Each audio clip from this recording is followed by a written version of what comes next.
Let's have a look at the fourth passage. Now, this talks about cities.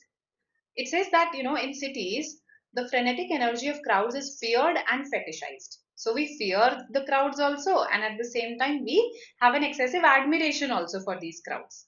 So the author talks about the scenarios in which fear, comes to the fore. Then how it is fetishized also, that also the author talks about. So rubbing shoulders with strangers is considered both a pleasure and a pain of urban life, right? So both these two opposing views are always present. The pandemic temporarily disrupted this because people wanted to stay away from each other, right? So in fact it was thought that after the pandemic more and more people will probably move to the suburbs, but that was temporary only, right? Because we have now again seen that the residential property prices are at an all-time high. There are new demands to build more apartments, so it was just temporary. Then the author says that social scientists have long struggled with the question of density of crowds. To them, they can actually represent an engine for immigrant assimilation, economic empowerment, a site of diverting from the standard, a space for cultural freedom. So they look at the city as something positive. At the same time, in much of the world's poorer nations, living in the sprawl, okay, living with a lot of space, that remains a mark of affluence. So they would view the densities of cities as something negative, right? Density is something to be transcended. So the author then says, is there an alternative that lies somewhere in between these two opposing views? That does not look at cities as just positive or just negative.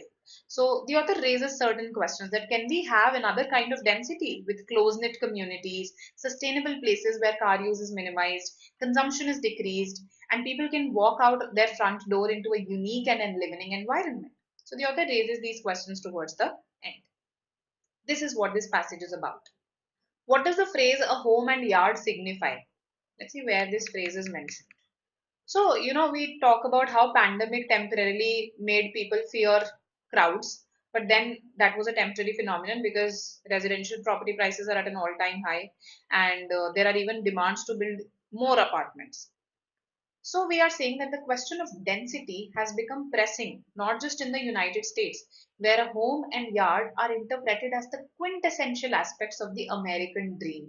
They symbolize the American dream to have a home and a yard, basically to have space for yourself, right? So this idea of a home and yard is about having space, about less density, right? So let's see if there's an option about it. The easing of density represented by city life. Easing would mean less density. So this is the answer. Conquest of the fear of the evils of city life. Evils have not really been discussed in the passage. Aspirations of people to rub shoulders with other human beings. No, a home and a yard signifies space, not density. This represents density. So not goes against this. The idea of migrant assimilation, migrants have not been discussed here. So no. A again, and easy question because of the options.